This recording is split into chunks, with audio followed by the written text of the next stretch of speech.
예수는 그리스도라는 믿음의 고백이라는 제목으로 함께 은혜를 나누고자 합니다. 사람들이 물에 빠지면 지푸라기라도 잡는다고 합니다. 의지할 것 없는데 지푸라기라도 잡아야죠. 그런데 그것은 아무 도움이 되지 않습니다. 지푸라기를 붙잡고 물에서 나올 수는 없기 때문입니다. 베드로가 풍랑 위를 걸어오시는 예수님을 보고 만일 주시어던 나로 건너오라 하소서. 그래서 예수님께서 오라 하셨습니다. 그러자 베드로가 담대하게 바다로 뛰어들었어요. 갈릴리 호수죠. 뛰어들었습니다. 그리고 한 발짝 두 발짝 걸어가다가 바람과 파도를 보고 무서워서 빠져들어가는지라 주여 나를 구원하소서 외마디 소리를 질렀습니다. 크라이 아웃이라고 했어요. 주여 나를 구원하소서. Lord save me. 그래서 예수님께서 즉시 손을 내미사 그를 붙잡아 왜 의심하였느냐 하고 그를 일으키고 함께 배 위에 올라가시니 바람이 그치고 파도가 잠잠해졌다고 말씀합니다. 구원자는 예수님이십니다. 예수님께 부르짖어야 됩니다. 오늘 예수님을 어떤 분으로 믿느냐에 따라서 우리 인생의 판도가 달라집니다. 첫째로 베드로는 어떻게 예수님을 고백했는지 베드로의 예수님에 대한 신앙 고백을 봅니다. 예수님께서 오늘 말씀 보면 빌립보 가이사랴 지방에 이르러, 저 갈릴리 북쪽의 도시가 빌립보 가이사랴인데 이스라엘의 북쪽 첨단에 있는 지역입니다. 거기에서 예수님을 사람들이 누구라 하느냐 하고 제자들에게 물었습니다. 그죠?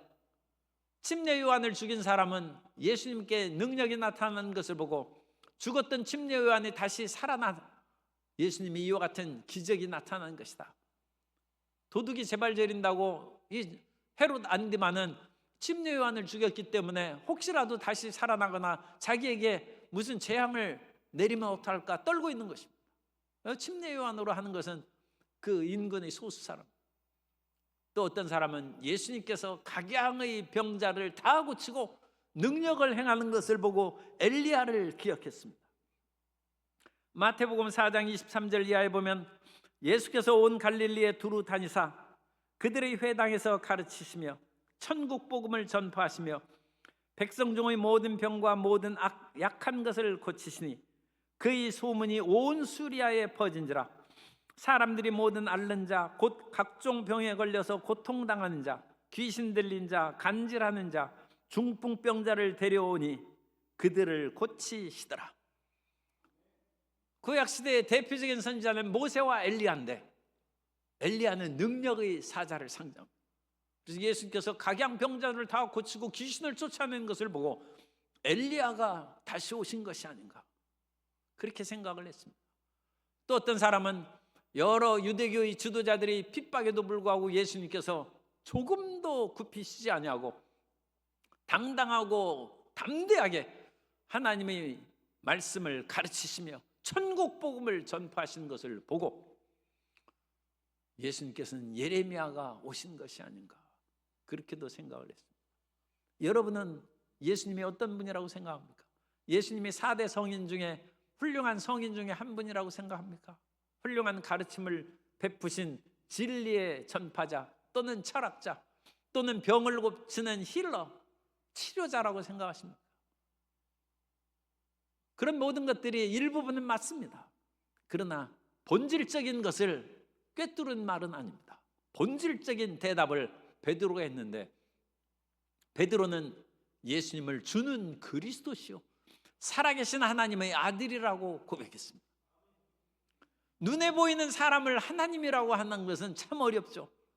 그래서 그 하나님이라고보다는 하나님의 아들이라고 표현한 것입니다. 그런데 요한복음 10장 30절을 보면 나와 아버지는 하나라고 예수님이 친히 말씀하셨습니다. 하나님의 아들이란 말은 하나님이란 뜻입니다. 그리고 하나님의 아들보다 그냥 일반적으로 하나님의 기름 부음 받은 자 그것이 메시아인데 그 메시아를 헬라어로 말하면 그리스도인 것입니다. 그래서 하나님의 기름 부은 자 그런 것은 사람들이 받아들이기 쉽게 그리스도 하나님의 아들이라고 고백하는 것이고 이 그리스도시요 살아계신 하나님이라고 고백하는 그 가장 본질적인 고백은 예수님은 하나님이라는 것입니다. 예수님은 하나님이십니다. 그리고 베드로가 그렇게 고백했어요. 그러자 예수님께서 그 말씀을 들으시고 그런 말 하지 말라고 하시는 것이 아니라 이를 알게 하신 분은 하늘의 아버지라고 주님께서 말씀하셨습니다. 마태복음 16장 17절에 보면 예수께서 대답하여 이르시되 바요나 시모나 내가 복이 있도다. 이를 내게 알게 한 이는 혈육이 아니요 하늘에 계신 내 아버지시니라. 사람으로서 알 수 있는 일이 아니라는 것입니다. 그런 점에서 베드로는 하나님 아버지의 계시를 받은 것이고 그 계시를 받고 선포한 그 말은 복되다는 것입니다. 예수님께서는 나사렛에서 자라나셨습니다. 그래서 나사렛에는 예수님 아는 사람들이 많이 있었어요. 예수님의 동생들도 많이 있었고 그 동생들이 적어도 6형제, 6남매 이상입니다. 그래서 예수님께서 그곳에서 능력을 행하시려고 할 때 나사렛 사람들은 이분이 마리아 아들 아니냐 하면서 예수님을 오히려 배척했다고 합니다. 마가복음 6장 3절에 보면 이 사람이 마리아의 아들 목수가 아니냐, 야고보와 요셉과 예수님의 동생들이죠. 야고보와 요셉과 유다와 시몬의 형제가 아니냐. 또 여동생들도 있었어요. 그의 누이들이 우리와 함께 여기 있지 아니하냐 하고 예수를 배척한지라. 혈육으로서는 예수님을 모르는 것입니다. 그러므로 인간적인 친밀함으로 예수님이 하나님이라고 고백할 수는 없는 것입니다.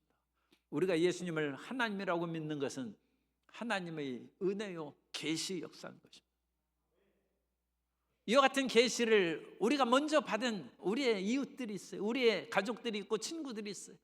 그래서 그분들이 예수님을 와서 믿으라고 우리가 권하고, 우리가 이제 3월부터 새가족 초청 행복 나눔 행사를 하는데 그렇게 하도 얘기를 하니까 나의 사랑하는 아들이, 나의 사랑하는 어머니가 그렇게 예수님을 구주라고 하나님이라고 와서 믿자고 하는데 그래도 한번 나가줘야지 하고 나오는 거죠. 그래서 예수님을 믿고 마음의 결단을 내려서 우리 한 신앙으로 같이 차 타고 다니면서 교회에서 예배드리자 하니까, 그래 나의 사랑하는 사람을 위하여 내가 목숨까지 바칠 건데 그 예수님 믿자고 하는 것을 내가 왜 거부할 까닭 있냐. 그래 네 믿도록 하겠습니다. 사람이 마음으로 결단을 내리는 거예요. 이 마음의 결단이 믿음의 그런 첫걸음인 것입니다. 로마서 10장 9절 이하에 보면 내가 만일 내 입으로 예수를 주로 시인하며 또 하나님께서 그를 죽은 자 가운데서 살리신 것을 내 마음에 믿으면 구원을 받으리라. 사람이 마음으로 믿어 의에 이르고 입으로 시인하여 구원에 이르느니라. 그래서 예수님을 믿는다고 시인을 하는 것입니다. 그런데 이 시인의 배경에는 선행은 종이 있다. 존 웨슬리가 얘기한 것처럼 우리가 예수님을 믿겠다고 결심한 데는 성령께서 미리 은혜를 주셨다. 그래서 우리 스스로 하는 것 같아도, 내 스스로 의지적으로 결단을 내린 것 같아도 그 배후에는 성령님께서 감동, 감화심이 있다는 것입니다. 그래서 고린도전서 12장 3절에 그러므로 내가 너희에게 알리노니 하나님의 영으로 말하는 자는 누구든지 예수를 저주할 자라 하지 아니하고 또 성령으로 아니하고는 누구든지 예수를 주시라 할 수 없느니라. 예수님을 구주로 믿는 줄 믿습니다. 그건 성령으로 한다는 거예요. 내가 예수님, 내 아내의 사랑 때문에, 내 남편의 권유 때문에 내가 예수님을 믿는 줄 알았더니 믿고 나서 보니까 성령께서 나를 도우셨다. 그래서 내가 예수님을 구주로 고백하게 된다. 그걸 알게 된다는 것입니다. 그래서 우리 모든 성도님들은 성령으로 말미암아 예수는 그리스도시요 살아계신 하나님의 아들이라 믿게 된 줄로 믿습니다. 그것이야말로 진짜 신앙인 것입니다. 성령으로 아니한 그 모든 신앙은 거짓된 것입니다. 성령으로 말미암아 예수님을 구주로 고백하고 성령으로 말미암아 거듭나는 것입니다. 그런데 이 세상에는 믿지 않는 사람이 여전히 더 많이 있어요. 전 세계적으로 3분의 1이 크리스찬이라고 얘기하는데 어쨌든 25억 명이 80억 명의 인구 가운데 겨우 5억 명밖에 예수님 안 믿고 나머지 엄청난 3분의 2는 예수님을 안 믿습니다. 우리나라가 예전에는 25% 그야말로 1200만 그때 5천만이 좀 안 됐을 때 25%라고 했는데 요즘에는 1000만 명도 안 돼. 5천만 명의 인구자 가운데 5분의 1이 1,000만 명이죠. 그런데 요즘에는 1,000만 명도 또 안 된다는 어떤 사람도 있어요. 600만 명이라고 하는 사람. 그러면 거의 10분의 1밖에 안 돼. 어쩌다가 이러다가 한국교회가 이와 같이 축소되었는지 참 개탄스러운 일입니다. 안 믿는 사람이 수두룩한 거예요. 그리고 예수님을 믿는 분위기가 썰렁해졌어.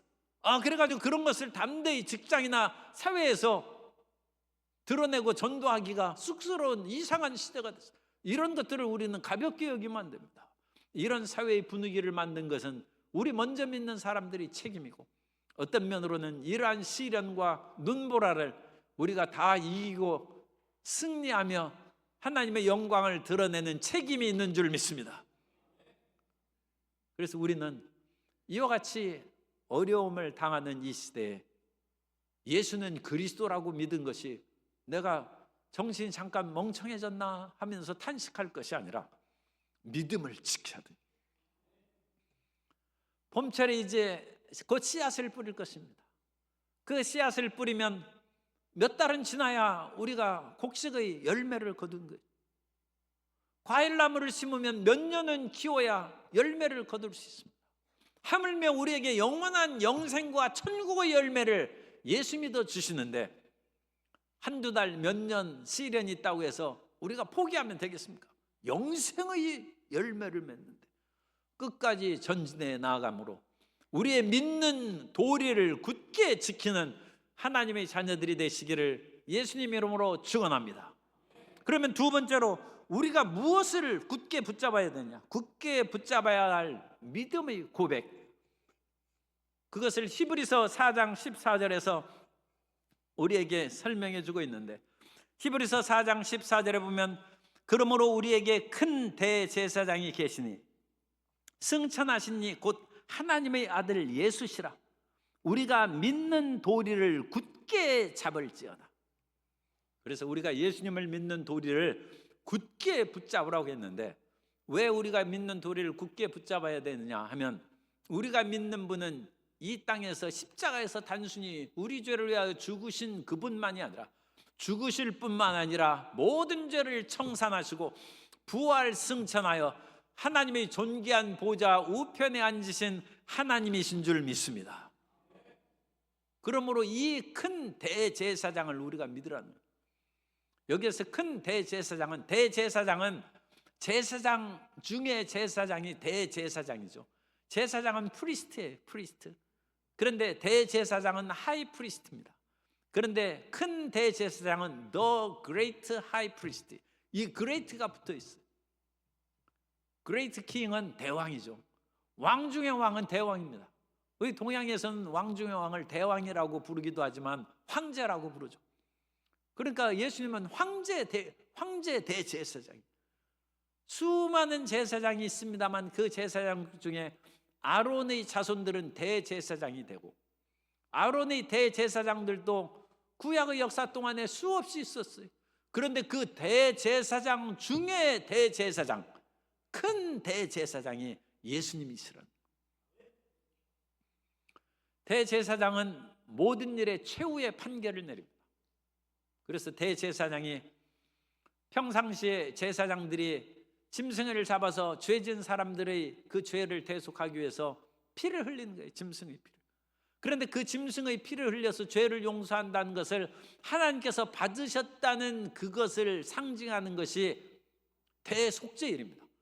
그래서 대속죄일에 대제사장이 이제 직접 성소에 들어가고 성소를 뚫고 지성소까지 들어가. 1년에 딱 한 번 들어가.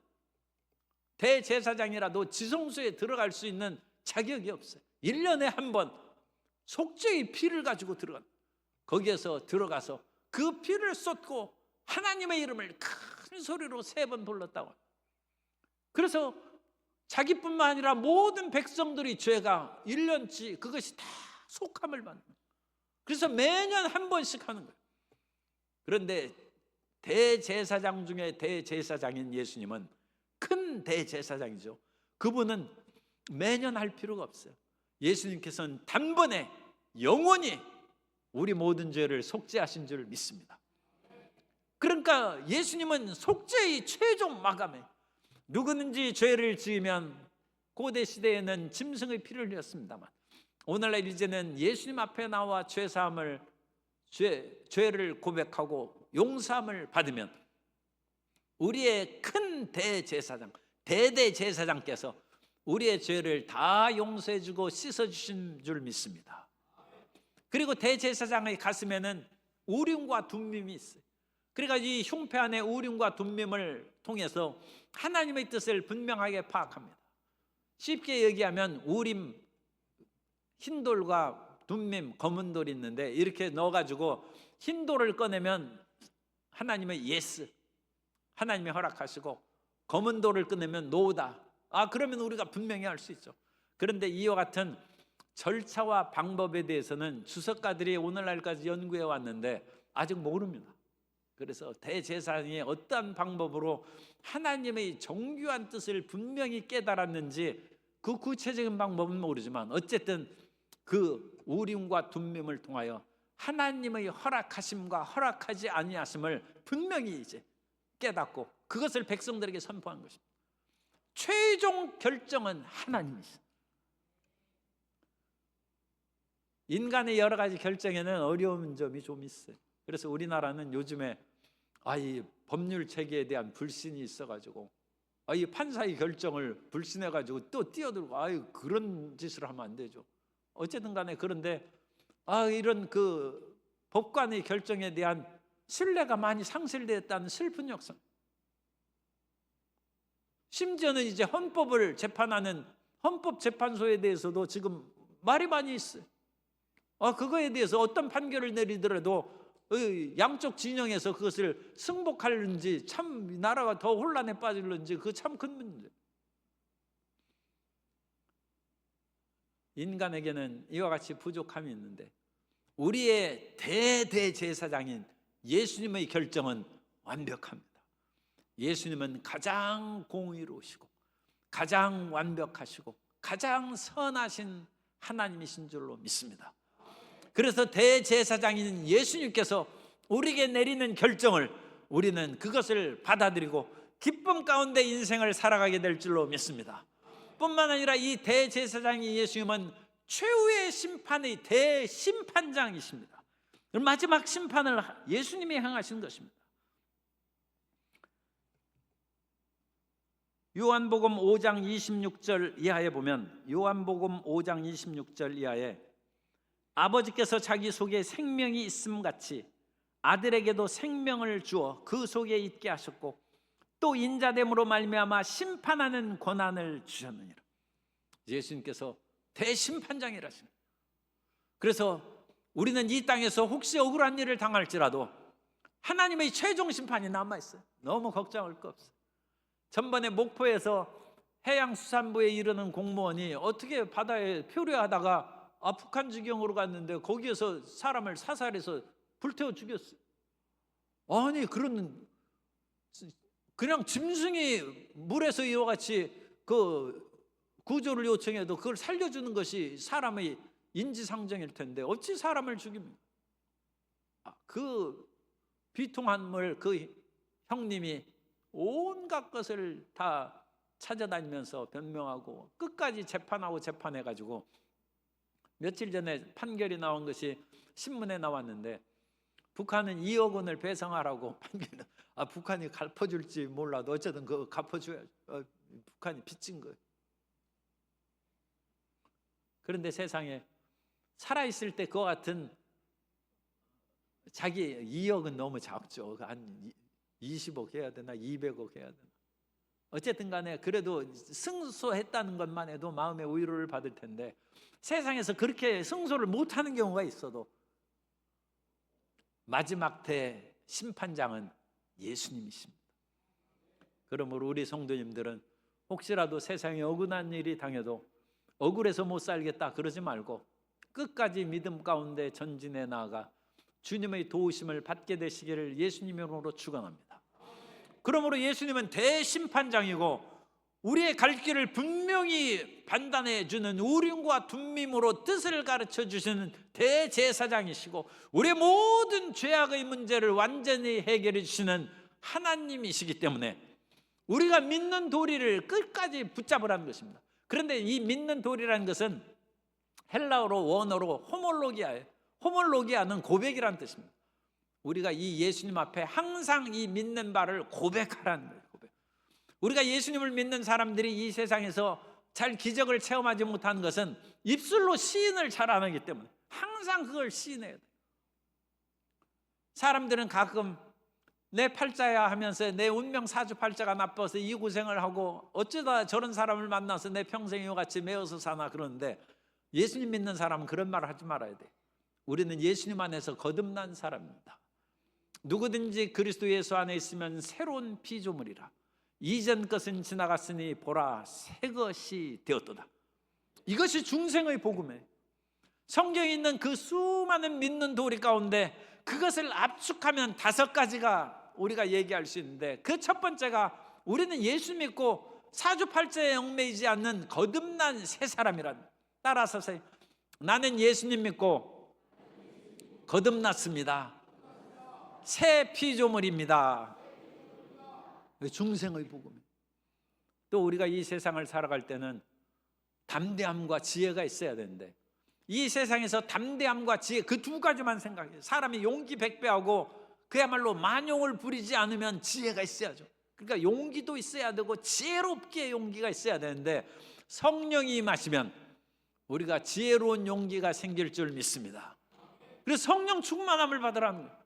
그것이 성령 충만함의 복음이에요.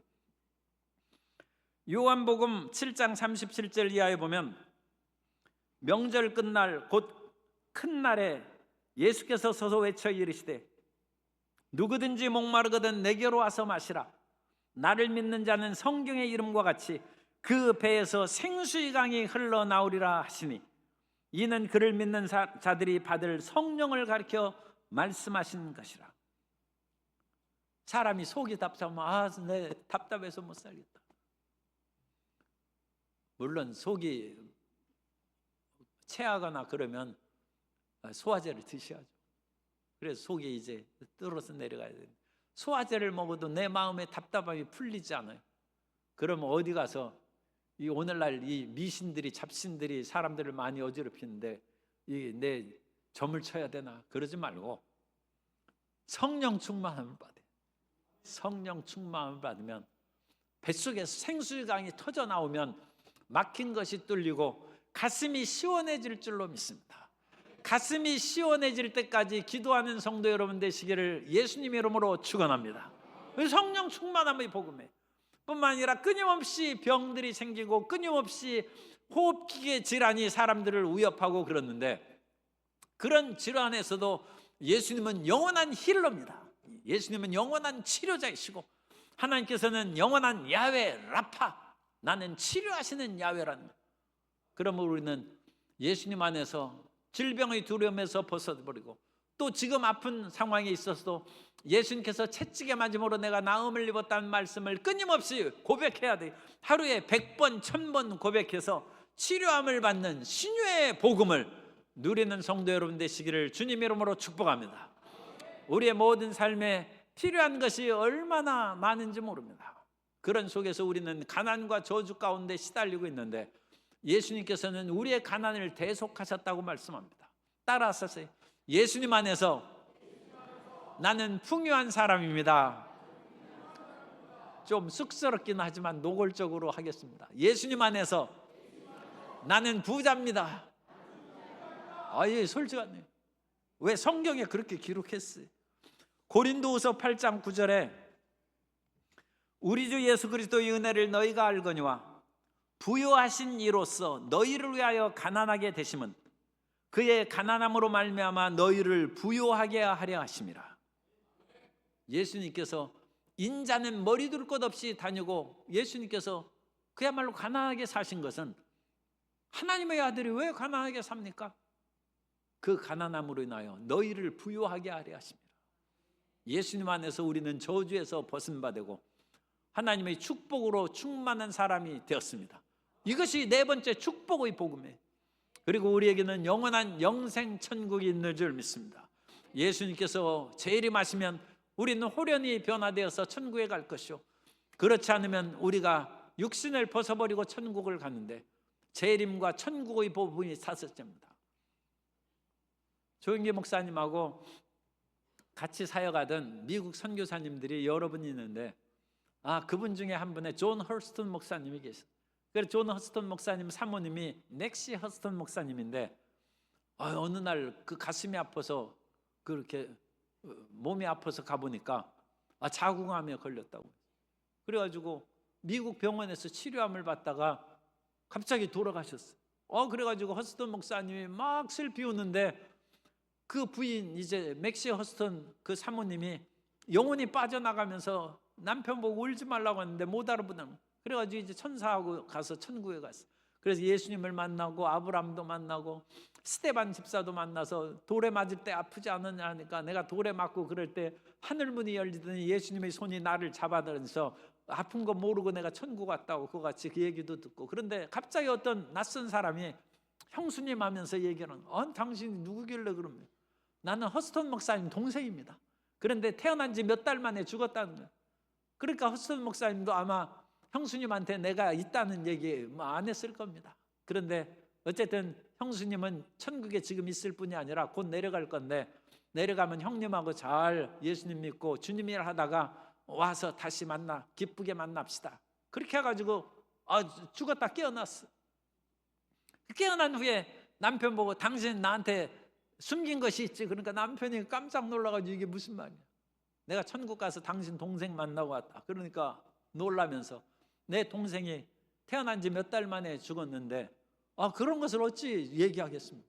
그래서 그런 일이 있었다 해서 정말로 내 동생이 천국에 가 있구나 하면서 부부가 서로 기뻐하면서 다시 만날 것을 기대했다는 간증이 있습니다. 오늘 우리에게는 천국이 있습니다. 이와 같이 우리는 어떤 삶의 어려움에 빠질지라도 우리의 대심판장이고 대제사장인 예수님께서 우리에게 거듭나는 중생의 복음과 성령 충만함의 복음과 신유의 복음, 축복의 복음, 재림과 천국의 복음을 주셨은즉 이 믿는 도리를 매일매일 고백하는 마음에 시험이 들고 이 세상에 집도 없이 내 어찌 살고 그런 마음이 시험될 때마다 이 세상에 집은 없어도 나는 천국에 맨션이 있다 하는 고백으로 신하며 담대히 살아가게 되시기를 예수님 이름으로 축원합니다.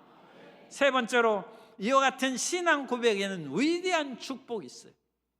그래서 베드로가 예수님을 이와 같이 그리스도시요 살아계신 하나님의 아들이라고 고백하니까 예수님께서 축복하시면서 18절에 또 내가 내게 이르노니 너는 베드로라. 내가 이 반석 위에 내 교회를 세우리니 음부의 권세가 이기지 못하리라. 베드로라는 단어가 원래 헬라어 페트로스에서 나오는, 페트로스 해서 영어로 피터죠. 그래서 베드로라고 했는데 이 베드로나 페트로스가 원래 아람어로는 게바입니다. 게바. 반석이란 뜻이에요. 반석. 그래서 어떤 사람은 베드로 그 자신이 반석이라고 얘기하는데 사람이 어찌 반석이겠습니까? 구약 성경에 여러 번 반복하는 것이 사람을 의지하는 자는 수치를 당한다고 했는데 어찌 사람이 반석이 되겠습니까? 그러니까 이것은 베드로가 고백한 주는 그리스도다. 이 신앙 고백이 반석인 거예요. 이 신앙 고백 위에 교회가 세워진 줄로 믿습니다. 베드로 인간 자체로 보면 허약한 인간이죠. 그래서 나중에 곧 이 이후에 예수님이 붙잡혀 가실 때는 예수님을 3번이나 부인했어요. 그런 사람이 어찌 흔들리지 않는 반석이 될 수 있겠습니까? 그러니까 이 사람을 얘기하는 것이 아니라 베드로가 고백한 예수님은 그리스도다, 살아계신 하나님의 아들이라는 그 고백이 반석입니다. 그럼 우리가 이 세상에서 어떤 일이 다가와도 나는 예수 믿는 사람이다, 예수님은 나의 반석이시다, 나는 예수 그리스도의 반석 위에 서 있은즉 요동치 아니하고 흔들리지 아니할 것이다. 그 담대하게 시인하는 성도 여러분 되시기를 예수님 이름으로 축원합니다. 옛날 우리가 왕족으로 태어났으면 내가 이래봬도 왕자요 공주인데 누가 나를 건드리랴.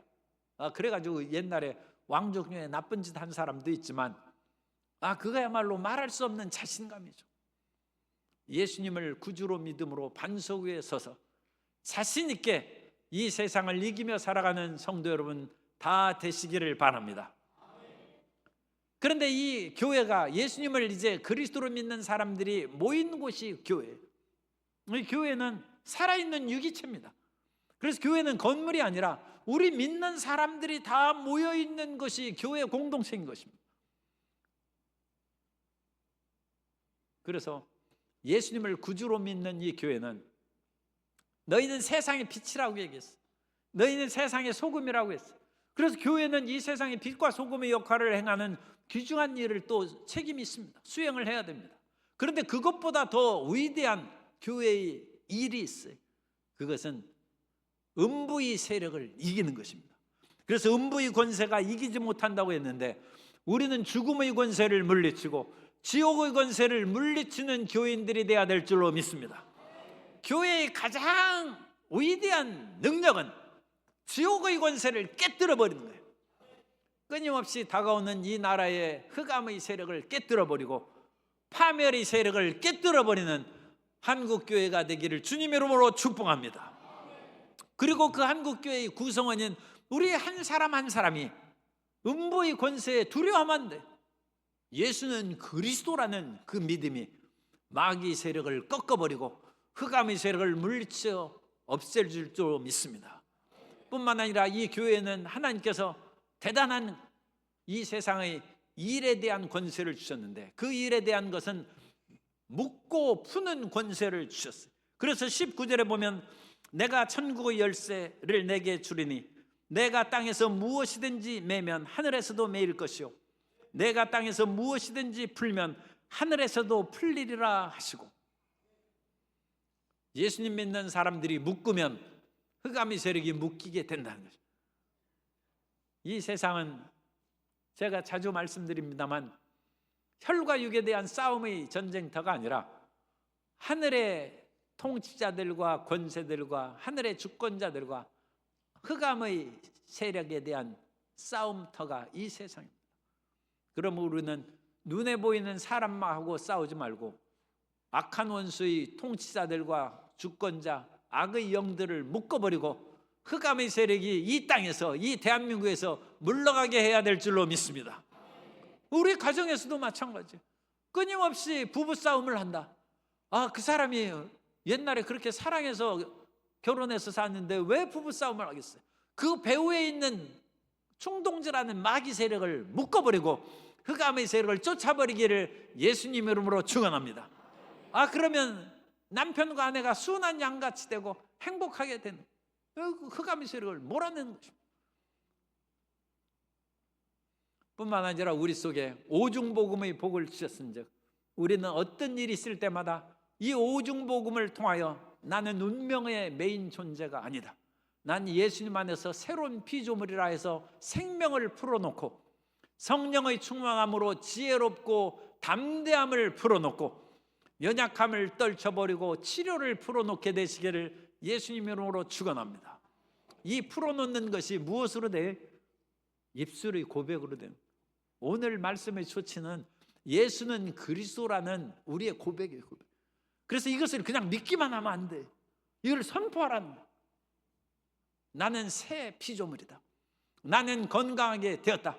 나를 괴롭히는 원수는 묶음을 받을지어다.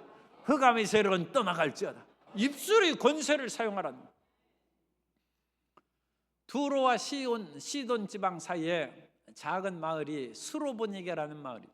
그래서 수로보니게 여인이라는 것은 두로와 시돈 사이에 있는 도시 이름의 그곳에 사는 여인이라는 거예요. 그런데 이 여인은 참 비극적인 그 한때의 삶을 살았어요. 왜? 이방인으로서 유대인으로 사랑과 존경을 받지 못하는 이방 여인으로 산. 뿐만 아니라 그 집에는 사람들도 오지 않아요. 왜? 그 딸이 흉악한 귀신이 들려가지고 포악한데 애들이 놀러 오겠습니까? 그런데 이 수로보니게 여인은 나는 저주받은 여자다, 내 인생은 실패했다, 그렇게 생각하지 않냐고 살 길을 끊임없이 찾아다니는 중에 예수님에 대한 소식을 들었어요. 그래서 이 수로보니게 여인에 대한 기사 중에 직접적으로 예수는 그리스도라는 고백이 나오지는 않지만 이 수로보니게 여인의 행동을 보면 틀림없이 예수님은 그리스도죠. 예수님은 하나님의 아들이요, 예수님은 하나님이라는 것을 믿은 거예요. 그래가지고 예수님을 찾아 나왔는데 예수님을 잘 만날 수가 없어요. 그래가지고 여러 번 반대도 불구하고 좌절하지 아니하고 끝까지 나와가지고 예수님의 발 앞에 엎드려서 내 딸을 치료해 주옵소서 그러자 예수님께서 그를 보시면서 자녀의 떡을 취하여 개들에게 던짐이 합당하지 않다고 했어요. 얼마나 충격적입니까? 그런데도 그 여인은 예수님은 하나님이시다, 인간으로서 이방 여인이 나를 멸시하는 저런 말을 하실 까닭이 없다. 그러므로 그 여인이 대답합니다. 주여, 올소이다마는 개들도 주인의 상에서 떨어지는 부스러기를 먹나이다. 예수님께서 놀라셨습니다. 그러면서 내가 이 말을 하였으니 돌아가라, 귀신이 내 딸에게서 나갔느니라. 집에 가보니까 귀신이 나갔어요. 믿음의 고백이 승리한 것입니다. 믿음의 고백이 귀신을 묶고 성령의 자유케 하는 역사를 풀어놓는 것입니다. 오늘 우리 인생 가운데 여러 가지 삶의 배경이 필요합니다. 돈도 필요하고 지연, 학연, 혈연 온갖 배경이 필요합니다. 그러나 그런 것들은 어느 정도 도움이 될지라도 궁극적인 도움은 안 되고 본질적인 도움이 안 돼요. 가장 근원적인 도움은 예수는 그리스도라는 믿음의 고백이 우리의 본질적인 도움입니다. 예수님은 그리스도라는 그 믿음의 반석 위에 서서 흑암의 세력을 묶고 성령의 자유하는 역사를 풀어내어 승리하는 성도 여러분 되시기를 예수님 이름으로 축원합니다.